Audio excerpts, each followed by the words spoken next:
A voice came from the back doorstep. I squinted and made out the shape of a broad back against the brightness. Pablo. I saw him heading towards the market square a while ago, he said. He didn't look injured to me, just scared. His voice was no longer boyish, but deep and crackling slightly at the edges. Masha clucked her tongue. Why didn't you say sooner? I swallowed. Where was he going? I expect to get you from school after hearing what happened. What has happened? You mean you don't know? Said Masha, her voice thin. I shook my head desperately. Masha and Pablo talked at the same time. Maybe we should just wait until your dad gets here. They found a body. Pablo, said Masha sharply. What? She wants to know. She'll find out anyway. You just want to scare her. I won't be scared. I jutted out my chin to show I wasn't crying anymore. You can tell me. Masha threw down the cloth she had been using on my fingers. Pablo hesitated, then stood, stepping forward into the shade. This morning a girl was found in the orchard, he said at last, taking my silence for incomprehension. Masha took my hand softly. He means a girl was found dead, killed. The silence unfurled until I forced myself to speak. Who? Masha paused, looking at Pablo. He was much taller.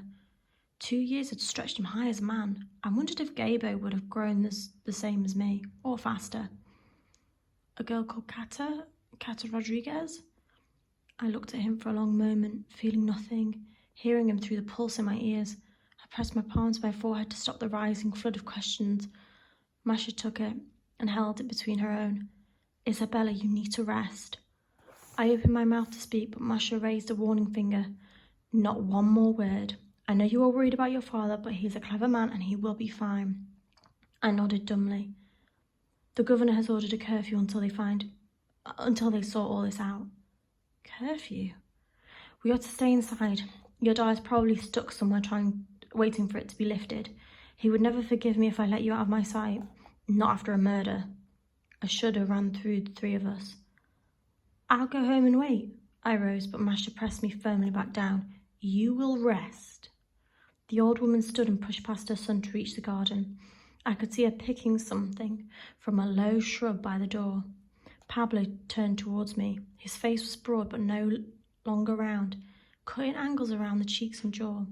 His eyes were the same dark brown though. I looked down at my lap, suddenly shy. Masha came back in and filled a cup from the water bucket. Drink this and eat these. She held out 2 small dark berries. They'll help you sleep. I don't need to. You have had a terrible fright. Have some food and then you can lie down in Pablo's room until your father returns. He won't know where I am. I will keep a lookout at the window for him. I will not take my eyes from the street. Masha placed the berries on the table, watching as I picked them up and chewed. They sent out little bursts of bitterness and made my tongue tingle. After forcing down the bread, I followed Masha to Pablo's room and got into bed. The pillow was soft and the sheets smelled of lavender, and as my body filled with heaviness from the berries, my thoughts chased themselves like dogs chasing their tails. Cata, dead. The orchard, dragon fruit, Lupe. Cat dead.